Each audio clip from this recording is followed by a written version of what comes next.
Why is it different for Black women who are victims of domestic violence versus other women? Aren't we all women? Aren't we all treated the same? Are we all perceived as the same by courts? I think obviously, you know, I'm not doing a presentation to say we're all alike and we're all treated equally, because otherwise we're a quick presentation and I'm sitting down. But that's not true. I think the most important thing is to understand Black women who face battery by a spouse, by an intimate partner, face more serious consequences because of domestic violence, which is why I take what I do very seriously. Because we're more likely to be killed by our partners than other groups. And so I have to take what I take very seriously. Now, I'll explain to you why I did this presentation. Let me explain to you what it means to be a Black woman who is a victim of domestic violence. How does the legal system see Black women? How does the legal system see Black women who are victims of domestic violence? And also, if I don't get it right on the front end, there is nothing to do on the back end. And if I get to that point, I'll explain that to you as well. We're currently in a crisis in the Black community, unfortunately. I'm sure you've heard the term economic disparities. That seems to be the hot term now. But in my world, we call it poverty. It's just that we have more disparate people. We're more a part of the disparate poor. We have the greatest numbers of people in poverty. You've heard all these numbers before. What does that have to do with us? I'm hoping to string all these theories together to explain to you how, in the overall picture of things, people don't have a really pleasant view of Black women who come to the system for help, and how we can help our clients, people that we serve, because of how the court system sees us. So it always starts with economics. How are Black women perceived? And these are hopefully explanations to help us help our clients as well. So we deal with stereotypes. And stereotypes meaning that Black women are supposedly we are the ones who are the problems. But sometimes we are the ones who face greater problems in other communities because we're twice as likely than other groups to be killed by, as I said, our partners.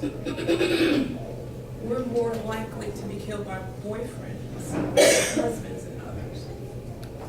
We're more likely to be killed during an argument. So all of that means that we have tense relationships. So when a Black woman comes to me in Northwest Indiana, I don't practice too far from Gary, Indiana, and she's asking for an order of protection.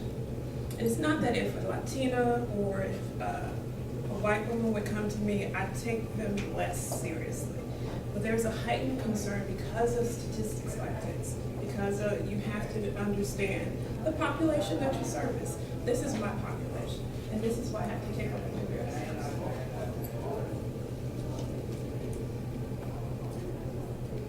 And specifically, since I'm in Louisiana, I thought it was at least important for you guys to see locally, on the ground, what's it like for domestic violence victims here in Louisiana. And depending on who you listen to, the Louisiana Coalition Against Domestic Violence says Louisiana is #1 in the country when it comes to women being killed by partners, which means translates into Black women being the #1 population killed here. Or if you listen to a more national statistic by another group that says Louisiana is #10. But all the same, women here are facing very serious consequences in their relationships as well. But on a positive note, there have been recent legislative changes, and evidently that you guys are really assisting victims of domestic violence. According to the Louisiana Coalition Against Domestic Violence, you guys are trying to expedite orders of protection, trying to restrict firearms for people who have orders of protection. So those are really strong, positive messages that you're sending into the community as well. So why focus on orders of protection? Why create an entire little clinic to help someone get a piece of paper that says another person should stay away from you? Because it actually helps. It's not a magic shield.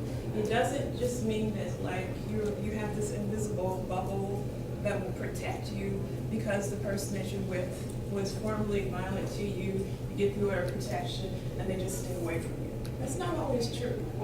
But the consequences of getting an order of protection, taking the time out from your job, putting your kids in school, getting a babysitter to come to court, means that you're taking this pretty seriously. And the person who is abusing you should take it seriously too.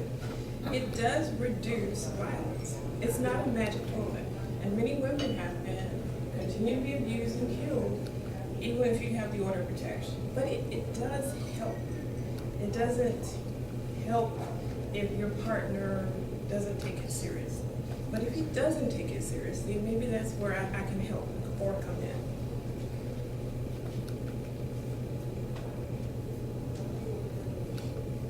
So let's talk about why Black women are perceived as being different. And I'm kind of skimming through some very important ideas, but it's basically what Dorothy Roberts talked about. If you were at lunch, you understand what the deserving and the undeserving poor is. We unfortunately are seen as undeserving, inferior, genetically inferior, biologically inferior, however you want to put it.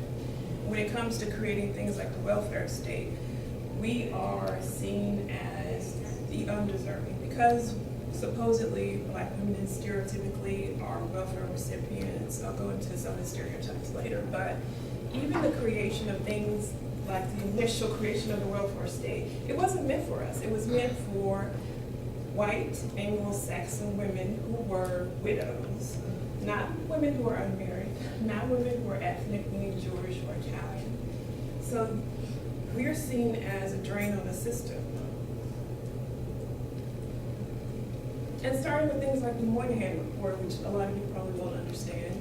But if you had a poverty law class, that was one of the first pieces of research that talked about pathology in the Black community. And it talks about, also in the 80s, about the culture of poverty. And basically this is all to say that we have always had this stigma or stereotype that seems to follow us no matter what area they're in. So in the 1990s we had welfare reform because we had so many women who were on, the Black welfare queens or the crack addicted mothers who aren't taking care of their kids. So, I mean, the stereotypes evolve over time, but it's always wedded with the welfare state. And again, Dorothy Roberts mentioned this already. We're welfare queens, we're Jezebels. These are all the stereotypes. And just think of the person who's sitting on the bench who gets to make the choice as to whether or not this order of protection is issued, whether or not this woman is really seen as a victim, or is she one of these stereotypes that the judge has a preconceived notion of when it comes to being a victim? Because Black women aren't necessarily seen as victims. Even as reality. Thank you for that. I actually stopped this at the 1980s, 1990s, but unfortunately we seem to, thanks to Real Housewives of Atlanta, Married to Medicine, Love and Hip Hop, what are some of the other ones that are out there? Basketball Wives. Which they're not even wives. Right. So we have continuing stereotypes, and some of these stereotypes are from other people studying us. But unfortunately, we seem to have participated in being our own worst enemy at this point. When you have Portia jumping on Kenya, doesn't help. Does not help. Right. So now we're sassy, we're violent, we're sexual, we're drug addicted, whatever stereotypes. But these are rooted in a long history of Black women's presence in this country. So it's just an evolving thing.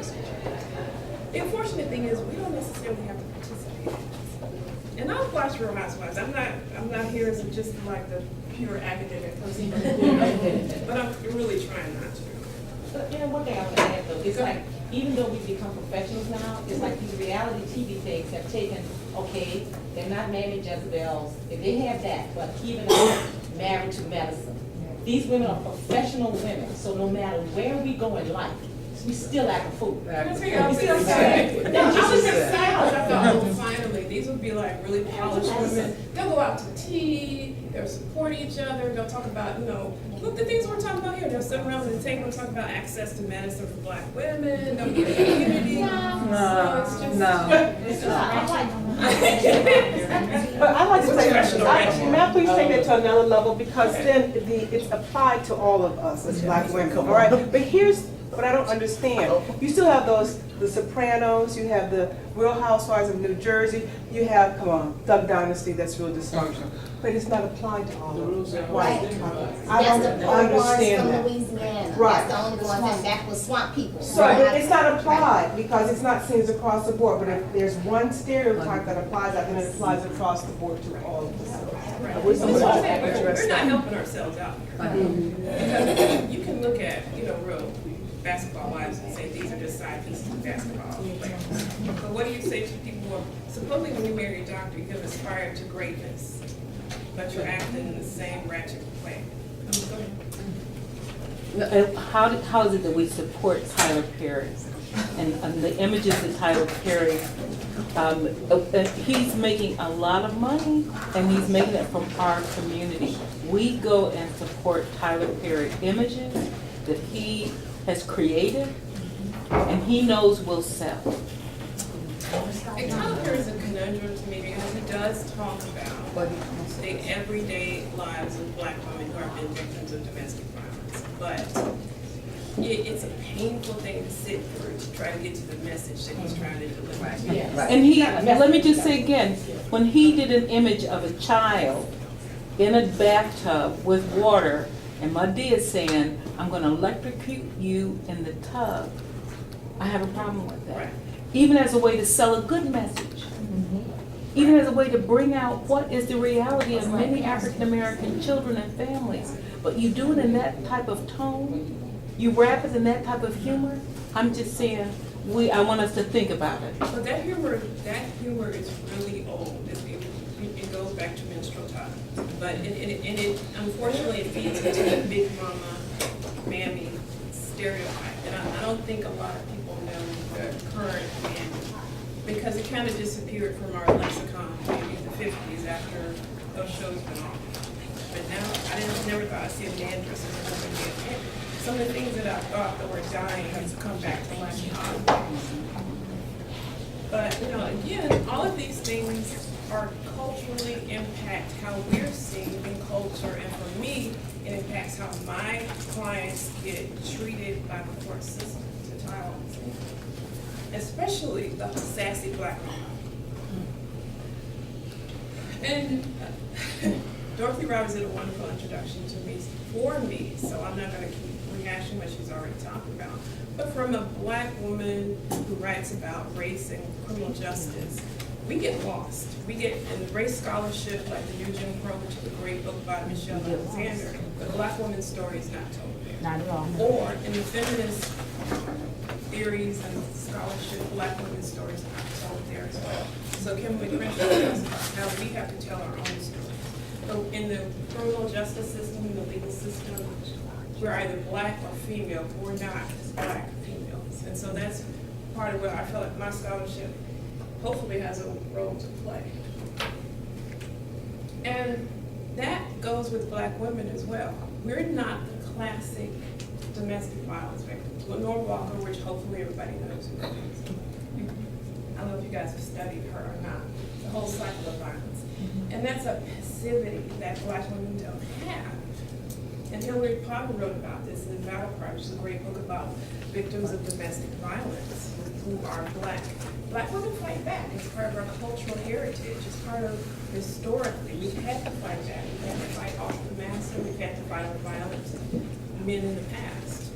But we're still victims. Even if we are more active in our victimology, that doesn't make us less victims. But the court sees us differently because we're sassy, because we're aggressive, because we fight.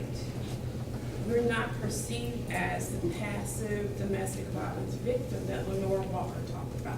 So when you have the cycle of violence, there's nothing that says we fight back in that cycle that Lenore Walker talked about. The honeymoon phase, the excited phase, the violent phase. None of that really encompasses what a black woman's experience would be if she's a woman who's not passive. And so judges see this, and judges make their determinations based on what they see. based on what they see on TV, and what they see in the court system as well. And so traditional advocacy, at least in my area, does not work. You have people who have pushed for mandatory arrest laws. That does not help the average Black relationship situation, because Black women feel guilty when they call the police because they don't necessarily want to see their partners, husbands and boyfriends, their partners, even in same-sex relationships, brought off to court. Or mandatory arrest means somebody's got to be arrested. And guess what? That's usually us too. It can turn against us as much as it can turn for us. And there's a lot of mixed results when it comes to mandatory arrest laws. Some men respond to mandatory arrests, they will not abuse again. Some men push them over the edge. If they lose their job because of their being arrested, it makes them more dangerous, not less dangerous. And courts also expect victims, at least where I am, in Northwest Indiana, once you come to the court system, you don't try to reconcile the relationship.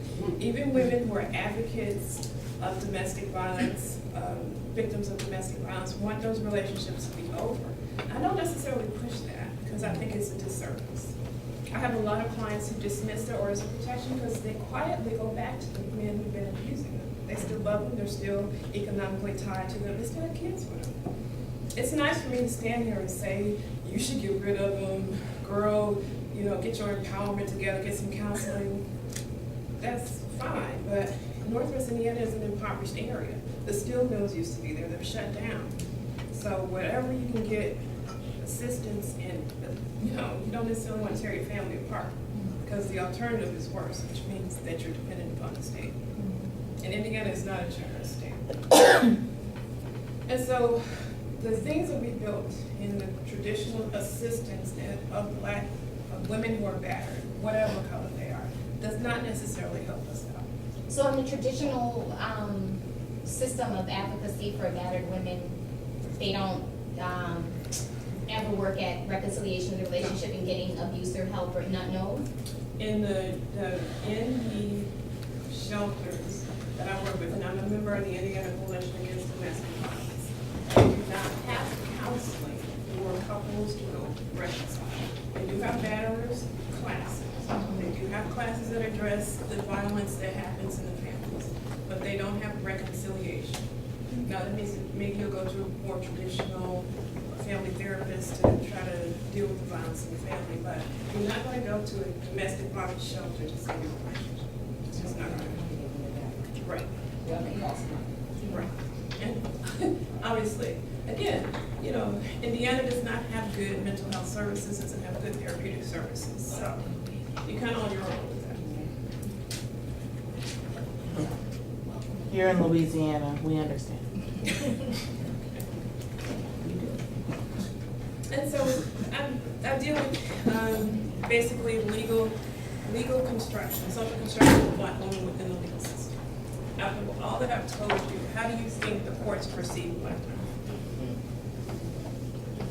women? Along racialized gender narratives, because like the other workshops and Ms. Roberts talked about very eloquently, we all internalize the same messages. It's like the message is, because we are Black and we are women, the message is we aren't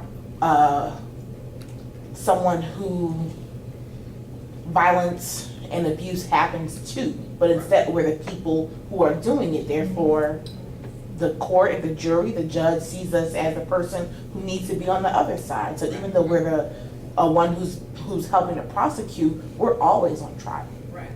Right. And that's an excellent summary. I couldn't have said it better myself. And Andy Lopez has talked about in White by Law. He talks about the more white you are, the more access to the legal system you have, the greater the number of rights you have. Well, white privilege comes with that. And so our legal identity is as far as a white male as you can get, basically. And then you come in as a victim as well, so that the further you are from this straight white male dominant, the person who has greater access to the system is in a money situation to get the best legal system. The further you are from that idealized version of a person who is in the legal system, the less likely you are to get access to services and be treated equally. I guess my question is, who or what are the courts trying to protect by denying an order of protection?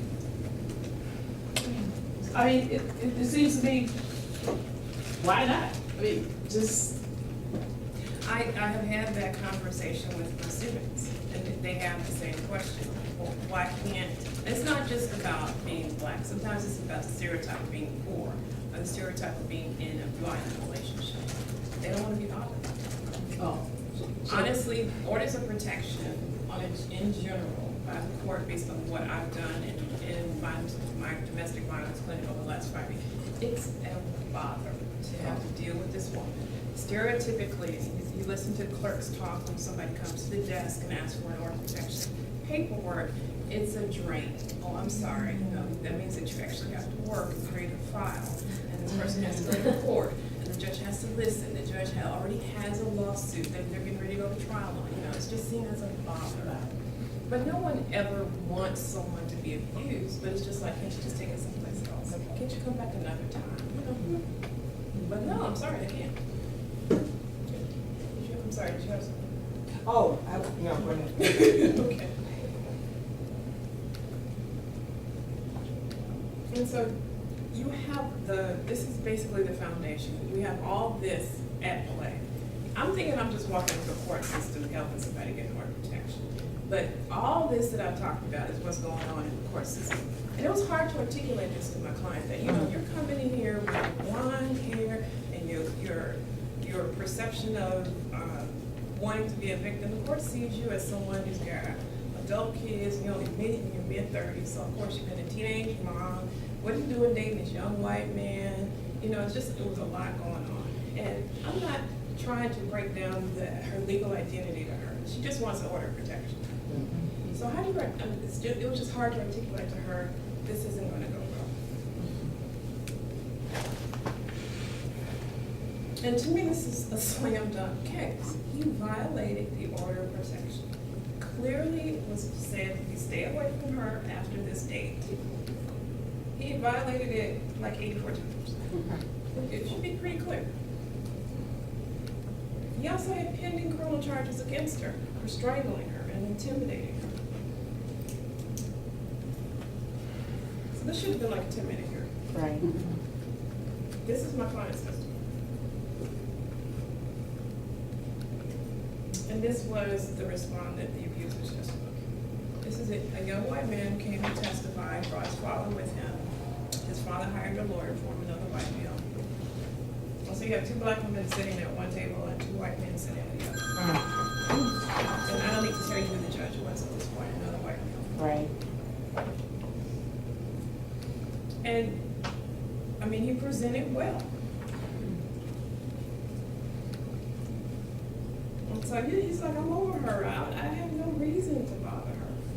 Although I had documentation that he had called her 84 times. I'm like, he's saying you can check my phone records, well, we can, and we see. And Right. his phone was produced. It was given to the judge. The judge is like, is this your phone number? Yes. Did you call her? No. She But you hacked could into see. my phone. Yeah. Okay. Yeah. When I say slam dunk, I meant this case was a slam dunk. It should have been a slam dunk. And I wonder why you didn't say, well, okay, I'm over with her, give me the orders. Yeah, that's. Right. One would say Right, that. yeah. But this is what privilege does. This is how you can present. Is he this or is he this? He's both. Okay, this is the court's response. So he's doing something he can't do. There's no such thing as a mutual order of protection. So he's telling her she has to stay away from him, and he has to stay away from her. And she's the one who gets the order of protection. My client was almost just ran off the court. She was livid.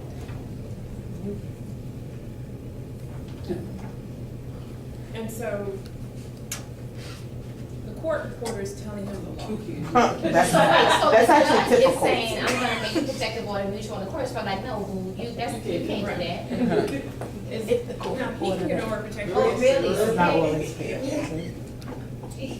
And so the court reporter who, if you're exposed to the law long enough, you know what's the law was nothing. Now, you don't need a law degree to know that there's nothing you can do. I'm sitting here and it was the strangest thing. I didn't even have to say it. She had to say it. You can't do this. Can you get cold before it don't be talking? She Yeah. was so tight. And She then was you probably never typing know. and had to stop. Yeah. Ain't never talked. She was so tight. But they know the law more than document judges. this? For real? But everybody knows the law more than judges. So I mean, it comes down to, eventually, I had to take the case, I had to wait. This was a judge that was sitting in absence of the real judge who would have been there. I had to represent the case, I had to retry the case, and then we got the contempt that I was looking for. But my client was about ready to arm herself and shoot him. I mean, I would have had a murder case on my hands, honestly. Or She was Marissa so Alexander. frustrated. But then that's a whole nother area. So the court obviously saw that as different. And so he gets to play into his own stereotypes that the court has about ideal white men. Oh, and so in contrast, my client has to fight off all the images that we talked about previously. And so eventually we got justice, but it took long, it took a road. It shouldn't have taken an additional time, but it did. And honestly, I'm sure you guys are not necessarily familiar with Castle Rock versus Gonzalez, but briefly, this is a case about an order of protection that was put in place by a Latino who lived in Colorado. Her husband was abusive to her. They had 2 or 3 children together, I believe. He took the children on as part of their divorce. They were pending divorce. Court allowed them to see the kids. He kept the kids too long. She took the order of protection, which says shall be enforced by law enforcement, literally on the order of protection. They did not enforce the order of protection. Unfortunately, you know this is not going to end well because it's a litigation. He killed the kids and he ended up in a shootout with the police. So she sues the local police department, which is the Castle Rock Police Department, saying, you guys were supposed to enforce this. The Supreme Court, because it went all the way to the Supreme Court, says, you don't have a right to be protected. This is not a privilege to have an order of protection, and you don't necessarily have a right. And I can't tell you, unfortunately, that means that, and there have been several cases since this came down in the late 90s, where women have been, and this is beyond a race issue, this is an issue about women who are vulnerable. Several women have been killed, and there have been no redress to it. The courts are immune, basically law enforcement is immune to this. So if I don't get it right, there's no other way. If law enforcement doesn't read it and take it seriously, they basically don't have to because of a case like Castle Rock. And so that's why I take this so seriously, because unfortunately, with the statistics about Black women in domestic violence, but now on the other end, I mean, the courts can ignore it, but the cops can kind of too, you know? So you have to make sure you get this right. I have to make sure I get this right when I'm in court, because once the cops get a hold to it, they can do what they want, basically. There's almost an impunity when it comes to this stuff. So,